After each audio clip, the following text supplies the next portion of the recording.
नमस्कार। पाठशाला के वीकेंड स्पेशल में आप सभी का बहुत स्वागत। मैं हूं सुशांत सिन्हा।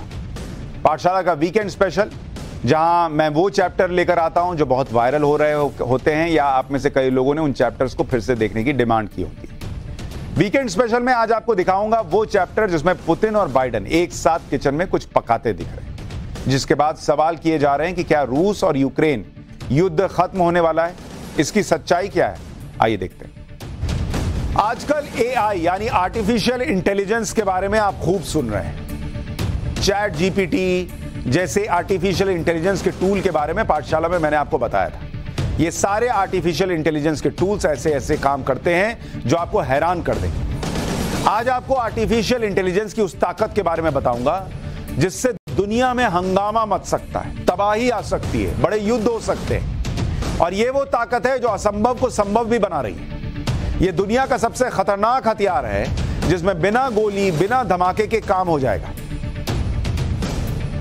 रूस और यूक्रेन का युद्ध पिछले 1 साल से ज्यादा समय से चल रहा है। अमेरिका समेत सारे पश्चिमी देश रूस के राष्ट्रपति पुतिन को दुश्मन मान रहे हैं। अमेरिका के राष्ट्रपति जो बाइडेन पुतिन के खिलाफ न जाने क्या क्या बोल चुके हैं। ऐसे में अगर मैं आपसे कहूं कि रूस यूक्रेन युद्ध के बाद भी पुतिन और जो बाइडेन बेस्ट फ्रेंड बन चुके हैं, तो आप कहेंगे ना बॉस ये संभव ही नहीं है, पुतिन और बाइडेन बेस्ट फ्रेंड कैसे हो जाएंगे, ये तो असंभव है।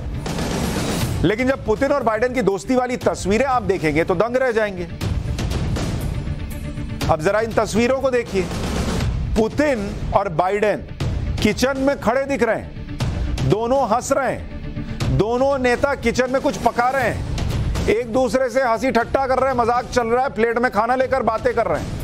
खास तौर पर पुतिन जो शेफ हैट लगाकर खाने को बनाते भी दिख रहे हैं। दोनों नेता प्लेट से कुछ खाते हुए भी दिख रहे हैं। अब बॉस अगर ये तस्वीर कोई देखे, जरा एक बार फुल फ्रेम डालिए ये तस्वीरें, इसको अगर ज़ेलेंस्की देख ले तो उसको हार्ट अटैक आ जाए कि बॉस ये चल क्या रहा है। ये पुतिन और बाइडेन जो है वो किचन में अपना खाना पका रहे हैं और मेरे लोग और मेरा देश जो है वो धमाकों के बीच पका जा रहा है। इन दोनों के बीच क्या पक रहा है, ये दोनों कर क्या रहे, चोरी छुपे खाना बना रहे हैं।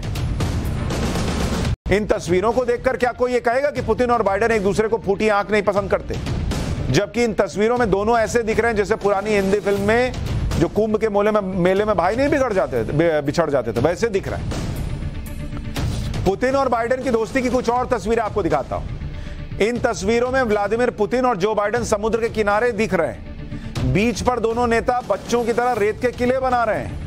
बीच पर एक दूसरे का हाथ पकड़कर दौड़ भी रहे हैं, रेत से खेल रहे हैं। भाई साहब कोई भी अपना बाल नोच ले कि ये चल क्या रहा है। दुनिया को मंदी की कगार पर खड़ा करके दुनिया में नौकरियां जा रही हैं, तबाही मच रही है। भाई लोग जो है वो हाथ पकड़ के समुद्र के किनारे नाच रहे हैं, दौड़ रहे हैं और रेत का किला बना रहे हैं।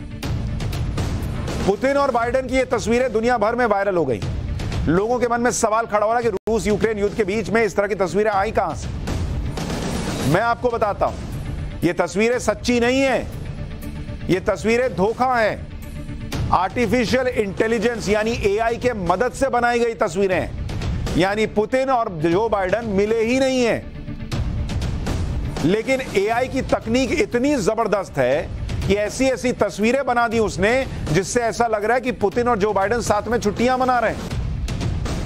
अब अगर सोचिए आपकी इन तस्वीरों को यह कहकर वायरल किया जाए कि असली हैं, तो दुनिया में कैसा हंगामा मच जाएगा। दुनिया ये समझेगी कि पुतिन और बाइडेन जो है वो बेवकूफ बनाकर युद्ध में उलझाए हुए हैं, जबकि दोनों तो दोस्ती कर रहे हैं। यही आर्टिफिशियल इंटेलिजेंस की वो खतरनाक ताकत है जो दुनिया में तहलका मचा सकती है। अच्छा, मसला सिर्फ एक तस्वीर का नहीं है। ऐसा नहीं है कि सिर्फ पुतिन और बाइडेन की तस्वीरें वायरल हो रही है। आर्टिफिशियल इंटेलिजेंस की तकनीक के जरिए अमेरिका के पूर्व राष्ट्रपति डोनाल्ड ट्रंप की भी ऐसी ही तस्वीरें बनाई गई जिनसे अमेरिका सुलग सकता है। इन तस्वीरों में दिखता है कि डोनाल्ड ट्रंप को गिरफ्तार किया जा रहा है। पुलिस से बचने के लिए ट्रंप भाग रहे हैं। पुलिस ट्रंप को पकड़कर घसीटते हुए ले जा रही है। पुलिस के घेरे में ट्रंप जमीन पर पड़े हुए भी दिखते हैं। यह भी एक बार फुल फ्रेम देखिए। अब आप इन तस्वीरों को देखिए और सोचिए कि ये कितना बड़ा तूफान ला सकती हैं कि डोनाल्ड ट्रंप भाग रहे हैं, उन्हें पुलिस पकड़कर घसीट कर ले जा रही है। ये तस्वीरें अगर वायरल कर दी जाए तो ट्रंप के समर्थकों के मन में आग लगेगी कि नहीं लगेगी? आर्टिफिशियल इंटेलिजेंस की मदद से ट्रंप की गिरफ्तारी की कल्पना करके ये तस्वीरें तैयार की गई। मतलब ये भी फेक तस्वीरें हैं, ये आर्टिफिशियल इंटेलिजेंस से बनाई गई। इन तस्वीरों के जरिए मजाकिया अंदाज में यह बताने की कोशिश की गई कि अगर ट्रंप गिरफ्तार होंगे तो किस तरह से होंगे। अब सोचिए कि अगर ट्रंप समर्थक इन तस्वीरों को असली मान लें तो अमेरिका में क्या से क्या हंगामा ना हो जाए। ट्रंप की गिरफ्तारी की बातें एक स्कैंडल से जुड़ी हैं जिसमें उन पर आरोप है कि उन्होंने कुछ महिलाओं को अपना मुंह बंद रखने के लिए भारी भरकम रकम दी थी। आपको अमेरिका के ही पूर्व राष्ट्रपति बराक ओबामा और जर्मनी की पूर्व चांसलर एंजेला मर्केल की भी कुछ तस्वीरें दिखाता हूं। ये भी एआई से बनी हुई तस्वीरें। अब बताइए, ये तो तलाक करा देने वाली तस्वीरें हैं भाई। इन तस्वीरों में बराक ओबामा और एंजेला मर्केल एक बीच पर भागते हुए साथ में नहाते हुए दिख रहे हैं, पानी में बच्चों की तरह उछलते खेलते दिख रहे हैं, एक दूसरे को गले लगाते दिख रहे हैं, समुद्र किनारे पतंग का आनंद ले रहे हैं, आइसक्रीम खा रहे हैं। बराक ओबामा 2 बार अमेरिका के राष्ट्रपति रह चुके, एंजेला मर्केल 16 साल तक जर्मनी की चांसलर रह चुकी। ये दोनों ही दुनिया के ताकतवर नेताओं में शुमार किए जाते हैं। अब बताइए, इनकी ऐसी तस्वीर डाल दी जैसे बॉलीवुड की फिल्म हो और डिंपल कपाड़िया और ऋषि कपूर दौड़ रहे हैं, साथ में बैठ के आइसक्रीम खा रहे हैं, नाच रहे हैं, एक दूसरे को गले लगा रहे हैं। ये सब भी सारी फर्जी नकली तस्वीरें हैं जो एआई ने बना दी और कोई देखकर कहेगा कि ये नकली हैं, इतनी रियल लग रही हैं। बराक ओबामा और एंजेला मर्केल की कुछ और तस्वीरें भी हैं जिनमें ओबामा और मर्केल बीच किनारे क्वालिटी टाइम बिताते दिख रहे हैं। ये तस्वीरें इंस्टाग्राम पर जूलियन आई आर्ट नाम के अकाउंट से पोस्ट की गई। इन तस्वीरों को भी आर्टिफिशियल इंटेलिजेंस की मदद से तैयार किया गया है और ये असली नहीं है, लेकिन असली से भी असली लग रही। आर्टिफिशियल इंटेलिजेंस की मदद से इतिहास के नायकों को भी जिंदा किया जा रहा है। आपको इंस्टाग्राम अकाउंट से पोस्ट की गई कुछ तस्वीरें दिखाता हूं। इन तस्वीरों में दिखाने की कोशिश की गई है कि अगर पुराने जमाने में सेल्फी का चलन होता तो ये बड़े लोग कैसे सेल्फी लेते। जैसे इसमें महात्मा गांधी अपनी सेल्फी लेते दिख रहे हैं और पीछे उनके समर्थक हैं। महात्मा गांधी सेल्फी ले रहे हैं। इसी तरह से संविधान निर्माता भीमराव अंबेडकर की भी सेल्फी एआई की मदद से तैयार की गई। नीले रंग के सूट में अंबेडकर लोगों की भीड़ से घिरे हुए दिखते हैं। मदर टेरेसा की भी एक सेल्फी देखी। इस सेल्फी में मदर टेरेसा नन्स से घिरी हुई है। दुनिया के सबसे महान वैज्ञानिकों में से एक अल्बर्ट आइंस्टाइन की सेल्फी भी एआई की तकनीक से बना ली गई है। इस सेल्फी में आइंस्टाइन के पीछे कुछ लोग दिख रहे हैं। आर्टिफिशियल इंटेलिजेंस की मदद से किसी की भी तस्वीर बनाई जा सकती है और इतनी रियल कि आपको लगेगा ही नहीं कि यह झूठी है। यह तस्वीर क्यूबा की क्रांति के नायक माने जाने वाले चे गवेरा की तस्वीर। लेकिन आप सोचिए कितनी खतरनाक है, कितना बड़ा तूफान आपकी जिंदगी में ला सकती है। कल को जैसे वो ओबामा और एंजेला मर्केल की तस्वीरें हैं, मान लीजिए आपकी तस्वीर आपके किसी फीमेल कलीग के साथ कोई बना के डाल दे एआई से, आपकी बीवी को भेज दे, आपकी बीवी की तस्वीर आपके पति को भेज दे, आपके बच्चे के साथ कुछ हादसा हो गया ऐसी तस्वीर भेज दे, किसी को हार्ट अटैक आ जाए, तो ये एआई कितना खतरनाक हो सकता है इन तस्वीरों से आप अंदाजा लगाइए। आर्टिफिशियल इंटेलिजेंस की मदद से ऐसी तस्वीरें कैसे बनाई जाती हैं, इसका प्रोसेस भी आपको बताता हूं, लेकिन इसको इस्तेमाल ना कीजिएगा, इससे बचने के बारे में सोचिएगा। एआई से किसी की मनचाही इमेज बनाने के लिए 4 लेवल पर काम होता है। पहला लेवल, एआई के पास पहले से मौजूद डेटा होता है। दूसरा, फेशियल रिकॉग्निशन सिस्टम होता है, ग्राफिकल इंटेलिजेंस होता है। तीसरा लेवल, एआई को दिया गया इनपुट होता है और चौथा लेवल, सबको मिलाकर एआई जो है वो आउटपुट तैयार करता है। यानी एआई के पास, आर्टिफिशियल इंटेलिजेंस के पास पहले से की गई प्रोग्रामिंग और पुराने अनुभव रहते हैं, जिसकी वजह से एआई के पास करोड़ों इमेज डेटा और पैटर्न होते हैं। एआई को जब हम मनचाही इमेज बनाने के लिए इनपुट देते हैं, जैसे पुतिन और बाइडेन की साथ में खाना बनाते हुए इमेज, तो एआई अपनी फेशियल रिकॉग्निशन तकनीक से पुतिन और बाइडेन की इमेज खोजता है और उसके बाद एआई अपनी ग्राफिकल इंटेलिजेंस की मदद से इनपुट के अनुसार बाइडेन और पुतिन की इमेज को इस तरह से मिला देता है जिससे लगने लगता है कि यह असली तस्वीर है और जैसा आप चाहते थे वैसी तस्वीर बनकर निकल कर आ जाती है। तो यह ऐसा नहीं है कि पुतिन और बाइडेन की बन सकती, किसी की भी बन सकती है। एआई की ग्राफिकल प्रोसेसिंग इतनी तगड़ी होती है कि वो रियल इमेज से हूबहू मैच हो जाती है। इस तरह से इमेज बनाने के लिए इंटरनेट पर दर्जनों एआई वेबसाइट मौजूद है। एआई के फायदे हैं, लेकिन एआई का खतरा भी बहुत बड़ा है। आर्टिफिशियल इंटेलिजेंस के इस्तेमाल से हैरान करने वाली तस्वीरों और वीडियो के अलावा भी बहुत कुछ किया जा रहा है। भारत में एआई का प्रयोग कैसा हो रहा है वो भी आपको दिखाता हूं। गोवा में ट्रैफिक मैनेजमेंट में अब आर्टिफिशियल इंटेलिजेंस का प्रयोग किया जा रहा है। इसका ट्रायल हो गया है। गोवा के सीएम प्रमोद सावंत ने इसका आगाज किया। बंबोलिम के मेर्सेस जंक्शन पर एआई पावर ट्रैफिक सिस्टम लगाया गया है। इसके जरिए ट्रैफिक मैनेजमेंट और ई चालान भेजा जा सकेगा। यानी अब इस जंक्शन पर ट्रैफिक पुलिस कर्मियों की जरूरत नहीं होगी। पूरे गोवा में 16 लोकेशन पर इसी तरह से AI power traffic management system लगाने का प्लान है। लेकिन ये ऐसी चीजें हैं जिससे बचकर भी रहना। और अगली बार कोई बहुत रियल लगने वाली तस्वीर भी पास आ जाए तो सावधान रहिएगा। हो सकता है कि कोई एआई की मदद से देश में आपकी जिंदगी में तूफान लाने की कोशिश कर रहा है। एआई यानी आर्टिफिशियल इंटेलिजेंस का कमाल आपने देखा, लेकिन क्या आप जानते हैं कि ये बहुत खतरनाक भी है। आपको बताता हूं कि कैसे इसकी वजह से दुनिया में 30 करोड़ लोगों की नौकरी जा सकती है। अब तक कहा जाता था कि भविष्य में रोबोट आपकी नौकरी खाएगा, लेकिन अब वो भविष्य आता हुआ दिख रहा है। बहुत दूर नहीं लग रहा, क्योंकि रोबोट ने इंसान की नौकरी खानी शुरू कर दी है। ये ब्रिटेन के एंडोवर शहर के एक वेयर हाउस की तस्वीर है, जहां सिर्फ रोबोट्स काम कर रहे हैं। ये रोबोट्स कस्टमर के ऑर्डर के हिसाब से सामान इकट्ठा कर रहे हैं।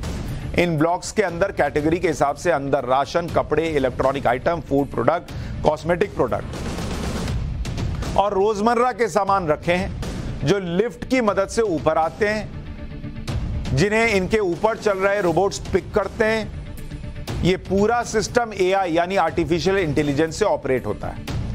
ये काम इतनी स्पीड से होता है कि 1 से 2 मिनट के अंदर ये रोबोट 50 ऑर्डर छांटकर अलग भी कर देते हैं, जिसमें कई लाख प्रोडक्ट्स हो सकते हैं। जबकि सिर्फ 40 से 50 प्रोडक्ट्स तैयार करने में इंसान को 30 से 45 मिनट का वक्त लग जाता है। इस वेयर हाउस में करीब 55,000 तरह के आइटम हैं, जिन्हें ये रोबोट्स कस्टमर के ऑर्डर के हिसाब से अलग करते हैं और फिर पैकिंग भी करते हैं। आप देखिए ना बॉस, एक आदमी नजर नहीं आ रहा, सिर्फ नीले नीले रोबोट जो हैं वो इधर से उधर चल रहे हैं। आमतौर पर इतने बड़े वेयर हाउस में 1000 से 1500 लोग काम करते हैं। यानी ये रोबोट्स इतने लोगों की नौकरी खा गए। अब बताइए कौन नहीं चाहेगा ऐसे रोबोट कर्मचारी जो कभी प्रमोशन नहीं मांगेंगे, इंक्रीमेंट नहीं मांगेंगे, जिनको कोरोना नहीं होगा, जिनको घर पे पार्टी में नहीं जाना होगा, घर पे गेस्ट नहीं आएगा, जिनकी तबीयत नहीं खराब होगी, जो बिना किसी छुट्टी के 24 घंटे काम करेंगे।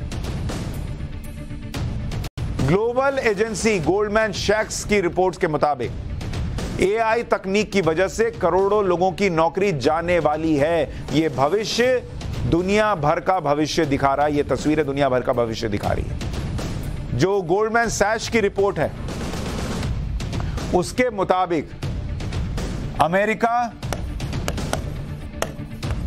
और यूरोप, इन दोनों को अगर मिला दीजिए, सिर्फ इन दोनों का बता रहा हूं, 30 करोड़ नौकरी जाएगी। 30 करोड़ नौकरी। और अगर आप इसको देखेंगे तो यूएस की जो कुल नौकरी है, यूएस की कुल नौकरी का ये 70% है। मतलब 70% लोग अमेरिका के अंदर बेरोजगार हो जाएंगे अगर इसी तरीके से ये रोबोट और ये एआई आर्टिफिशियल इंटेलिजेंस काम करता रहा। एआई की वजह से अकेले ऑनलाइन शॉपिंग सेक्टर में 90% लोगों की नौकरी जाने का खतरा है। इसकी दूसरी वजह यह भी है कि ऑनलाइन स्टोर में बहुत तरह के आइटम रखने पड़ते हैं। इसके लिए बड़े बड़े वेयर हाउस की जरूरत पड़ती है, लेकिन इंसानों के काम करने के लिए इन वेयर हाउस में आने जाने के लिए रास्ता बनाना पड़ता है, जिसमें 3/4 हिस्सा खराब हो जाता है, क्योंकि स्टोरेज सिर्फ 1/4 हिस्से में होती है। लेकिन इस रोबोट तकनीक से पूरा का पूरा हिस्सा स्टोरेज में काम आ रहा है। आप देखिए ना भाई, ये तो उसी के ऊपर जो पटरी जैसा लगा हुआ उसी पे चल रहा है। नीचे से प्रोडक्ट उठाया, अपने ऊपर डाला, चल दिया, और काम भी बहुत स्पीड से हो रहा है। आने वाले दिनों में ये ऑनलाइन शॉपिंग के बड़े बड़े वेयर हाउस में यही सिस्टम आने वाला है, क्योंकि इस मार्केट में ग्राहकों तक कम टाइम में डिलीवरी करना बहुत बड़ा टास्क है। और भाई मैंने आपको बताया, ये बीमार नहीं पड़ेंगे, इनको इंक्रीमेंट नहीं चाहिए, इनको सैलरी नहीं चाहिए, एक बार का खर्चा है, खरीदिए, चलाइए, काम हो गया। तो किसी भी मालिक को तो यही पसंद आएगा। आगे बढ़ने से पहले आपको भारत में ऑनलाइन शॉपिंग से जुड़े कर्मचारियों पर किस तरह का खतरा आने वाला है वो भी बताता हूं। जैसे ऑनलाइन ग्रोसरी मार्केट है, अगर आप उसको देखेंगे, ऑनलाइन ग्रोसरी मार्केट, ये आपको भारत का बता रहा हूं। इसमें 2021 में 33,000 करोड़ रुपए, 33,000 करोड़ रुपए का ये मार्केट था 2021 में, आपको ये बता रहा हूं। 2027 में 2027 में ये बढ़कर 2,22,000 करोड़ का हो जाएगा। ये सिर्फ आपको किसका बता रहा हूं, ऑनलाइन ग्रोसरी, जो घर का सामान आप मंगाते हैं उसका मार्केट 2027 में 2 लाख करोड़ के ऊपर चला जाएगा।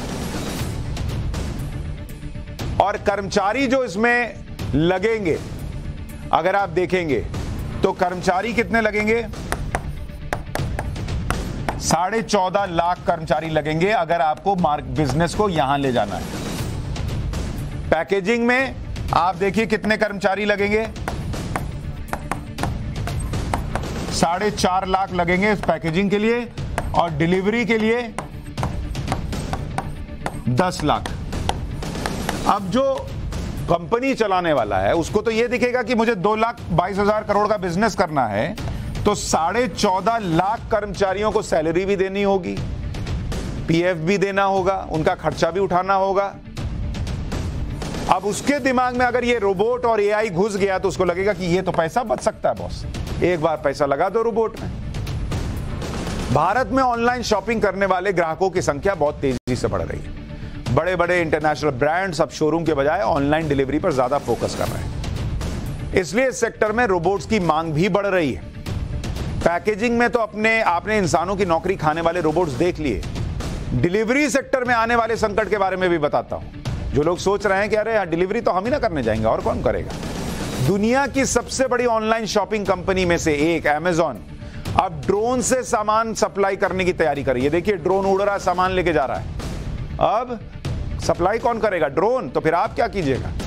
इसके लिए वो दुनिया भर में टेस्टिंग कर रही है ताकि कम समय में ज्यादा से ज्यादा सामान की डिलीवरी की जा सके। ये ड्रोन्स वेयर हाउस से सामान लेकर उड़ेंगे और घर तक डिलीवरी करके आएंगे। सोचिए अगर जिस दिन भारत में ये काम शुरू हो गया उस दिन डिलीवरी बॉयज की नौकरी पर संकट आ जाएगा। और ये दिन बहुत ज्यादा दूर नहीं है भाई, क्योंकि चैट जीपीटी और बिंग जैसे एआई चैटबॉट के आने के बाद ये बात साफ हो गई है कि दुनिया भर में अगले कुछ सालों में करोड़ों नौकरियां खतरे में पड़ने वाली हैं।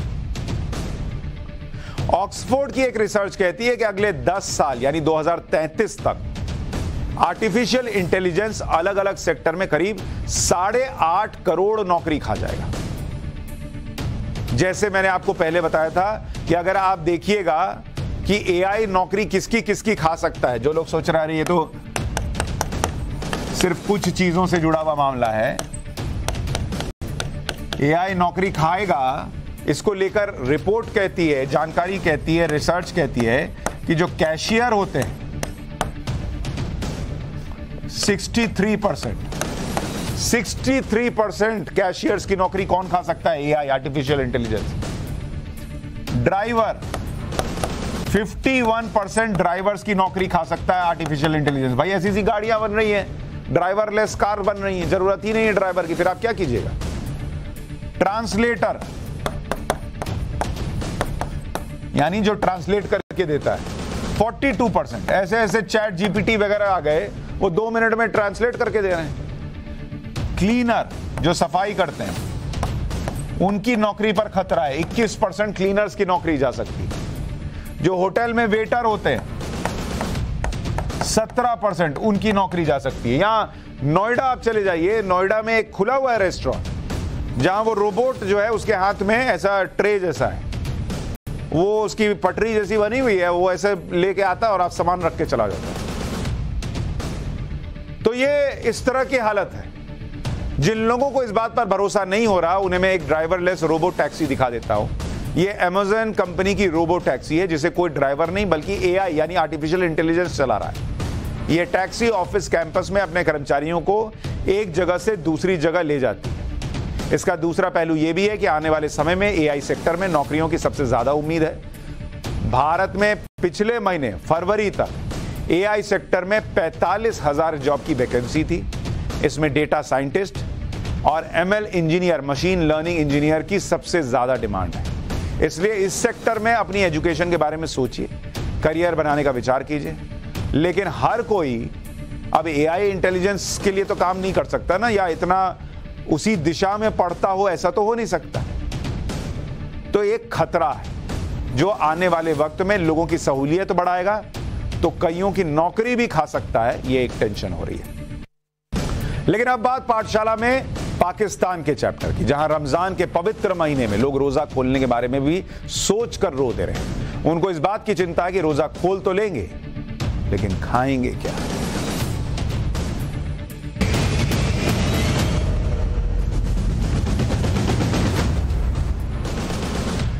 पाकिस्तान में आटा दाल खाना मुश्किल है, फल तो बहुत दूर की बात हो गई बॉस। रमजान के पवित्र महीने में रोजा खोलने के लिए आमतौर पर फलों की ही जरूरत होती है। ये फल पाकिस्तान की हैसियत के बाहर हो चुके हैं। रमजान के मौके पर वहां अंगूर की कीमत सुनिएगा तो वो कहावत याद आएगी कि अंगूर खट्टे हैं, खरीद ही नहीं पाएंगे बॉस। 1600 रुपए किलो का अंगूर बिक रहा है। अगर किसी को अंगूर खरीदने की हैसियत नहीं है तो वो सोचे कि चलो केला खाकर हम रोजा तोड़ लेंगे, काम चला लेंगे, तो वो भी नसीब नहीं है, केला भी नहीं है। पाकिस्तान में एक केले की कीमत 43 रुपीज है। एक केला 43 रुपया का है भाई। आप 50 रुपया दर्जन केला उठा रहे हैं, 12 केला आप 50 रुपए का उठा रहे हैं, वहां एक केला 43 रुपए का बिक रहा है। सुनिए आज, क्योंकि आपने आटे दाल के लिए तरसते पाकिस्तान की हालत तो बहुत बार देखी। थोड़े से राशन के लिए वहां हजारों की लाइनें लगी रहती हैं, मरने मारने पर लोग उतारू रहते हैं। लेकिन अब राशन के बाद सामान्य और सस्ते फल भी हैसियत के बाहर हो गए। और ये कोई सेब या अनार जैसे महंगे फल की बात नहीं कर रहा हूं, अंगूर केले जैसे सामान्य कीमत वाले फल। फलों का रेट सुनिए पाकिस्तान में क्या है, तब आपको पता चलेगा कि हिंदुस्तान में कितने बेहतर हालात हैं। पाकिस्तान में फलों का रेट आपको बताता हूं। केला 500 रुपए दर्जन, यानी एक केला कितने का हुआ? 43 रुपीज का एक केला। 43 रुपए का एक केला बॉस, 43 रुपए का एक केला। वहां तो मुझे लगता है जो हालत है, एक आधा केला लेके चलिएगा, लोग लूट लेंगे, 43 रुपया मिलेगा। अंगूर 1600 रुपए, 1600 रुपए किलो है भाई अंगूर। मतलब मोटे तौर पर अगर आप मानिएगा कि अंगूर का वजन 4 ग्राम मान लीजिए, तो एक अंगूर की कीमत पाकिस्तान में 6.5 रुपए की बैठेगी। 6.5 रुपए का अंगूर, सोच रहे हैं बॉस। संतरा, कई लोगों को लग रहा होगा संतरा खा के काम चलाएंगे। संतरा जो है वहां पर 440 रुपए का मिल रहा है। अमरूद,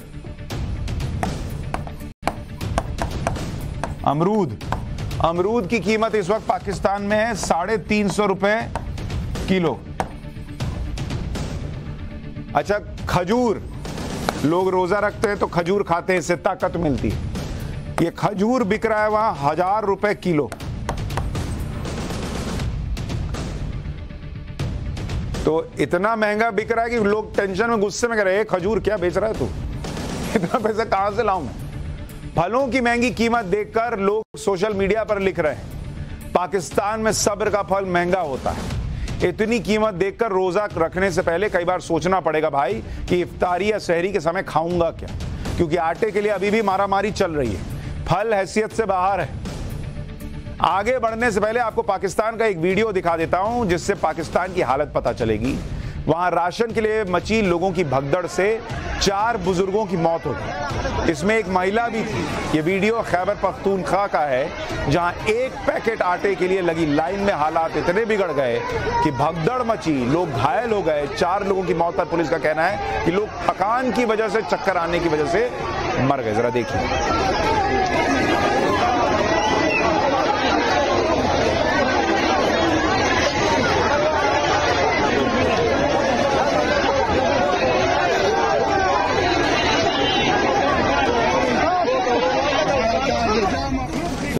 भगदड़ मची हुई है पाकिस्तान के अंदर। पाकिस्तान इस समय अपने सबसे बुरे दौर से गुजर रहा है। IMF का लोन देने से मना करने के बाद शहबाज शरीफ सरकार ने हाथ खड़े कर दिए। दूसरी तरफ रमजान के महीने में तो व्यापारियों को मौका मिल गया। पाकिस्तान ब्यूरो ऑफ स्टैटिस्टिक्स के मुताबिक सिर्फ रमजान के मौके पर पाकिस्तान में महंगाई दर 40% के पार चली गई। पिछले 5 महीनों में पहली बार ऐसा हुआ है कि कीमत इतनी तेजी से बढ़ी है। प्याज की कीमतों में 228% की बढ़ोतरी हुई। आटा 120% महंगा हो गया है। पेट्रोल 81% महंगा हो गया है। डीजल 102%, गैस 108%, चाय 94% महंगी हो चुकी है। चावल 81% महंगा हो चुका है। अंडे 80% महंगे हो चुके हैं। यानी रमजान के पाक महीने में भी इन लोगों को लूट रहे हैं इन्हीं के अपने लोग। और ये वो लोग हैं जिन्होंने इस्लाम के नाम पर एक देश बनाया था कि जब सब मुसलमान ही रहेंगे तो एक दूसरे के लिए अच्छा सोचेंगे। देखो क्या हुआ। पाकिस्तान में बेकाबू महंगाई से परेशान लोगों की स्थिति यह है कि वो आज भारत को दुनिया के सबसे अच्छे देशों में मानते हैं। पाकिस्तान के लोगों को लगता है कि उन्हें भी एक नरेंद्र मोदी जैसा नेता मिल जाए, लेकिन यहां के बहुत से लोग अपने ही देश को बदनाम करने में शान समझते हैं। हमारे यहां जो लोग भारत के खिलाफ एजेंडा चलाते हैं उन्हें भारत और पाकिस्तान में खाने पीने की चीजों की कीमत में अंतर तो बताया देता हूं। उन्हें यह भी जानकारी रहे कि वो कितने सुकून में। अगर आप इसी का डिफरेंस देखेंगे, या आप देख रहे हैं केला पाकिस्तान में 500 रुपए दर्जन है और भारत में, इसी को आप देखिए, भारत में 40 से 60 रुपया। ये आपको भारत का बता रहा हूं केला 40 से 60 रुपए दर्जन आप खरीद रहे हैं, वो 500 रुपया दर्जन खरीद रहे हैं। फर्क समझिए। अंगूर जो पाकिस्तान में 1600 रुपए किलो है, वो भारत में कितने का मिल रहा है? भारत में मिल रहा है 80 से 120 रुपए किलो। उसमें भी यहां लोग छाती पीट रहे हैं, महंगा मिल रहा है। पाकिस्तान में संतरा 440 रुपए का है, भारत में 70 से 100 रुपए किलो बिक रहा है। ये आपको भारत का बता रहा हूं। खजूर पाकिस्तान में 1000 रुपए किलो है, भारत में खजूर जो है वो 160 से 200 रुपए किलो बिक रहा है। ये खजूर का बता रहा हूं।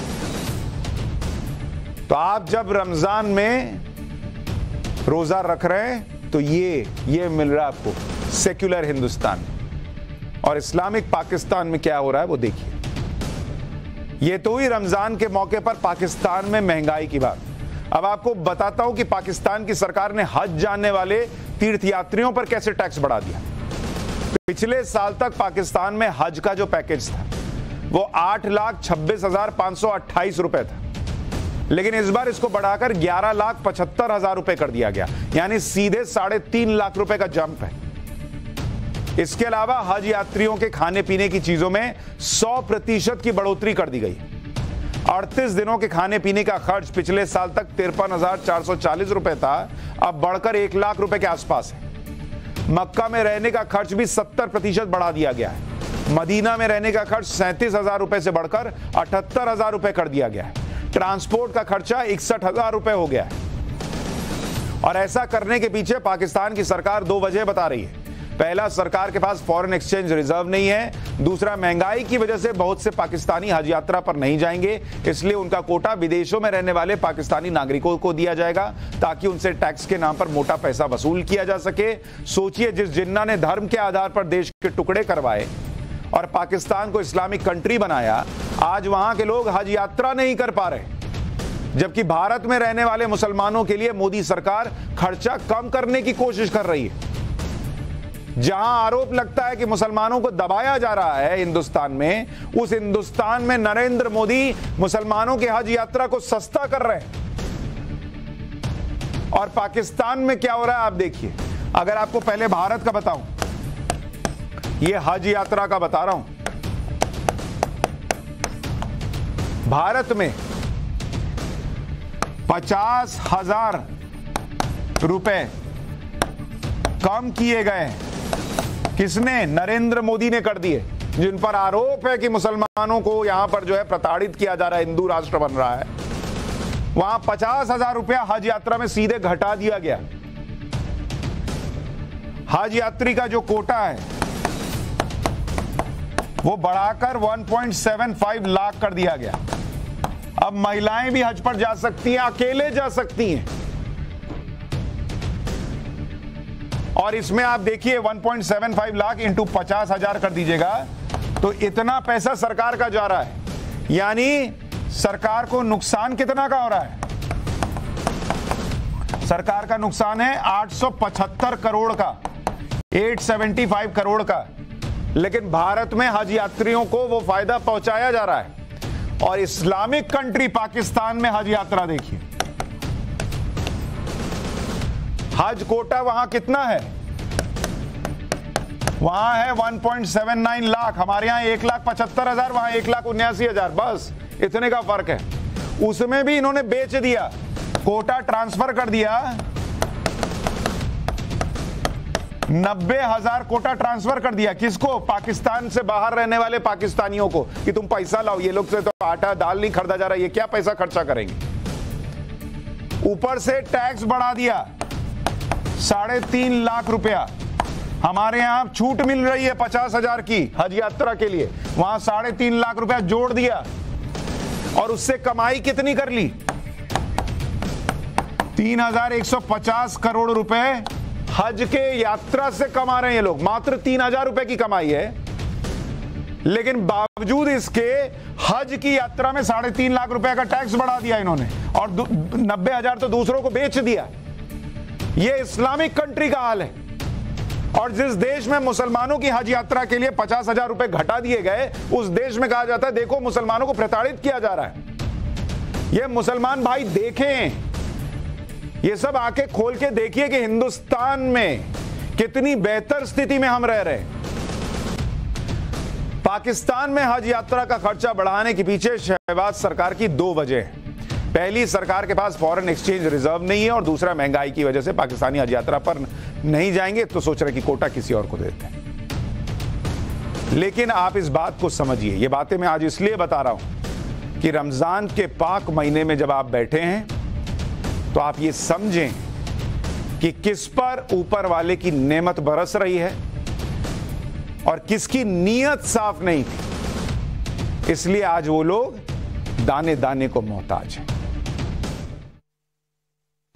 पाठशाला में आज के लिए इतना ही। कल फिर मुलाकात होगी रात 8:50 पर। अटेंडेंस सही समय पे लगेगी तो सही समय पर आ जाइएगा। नमस्कार।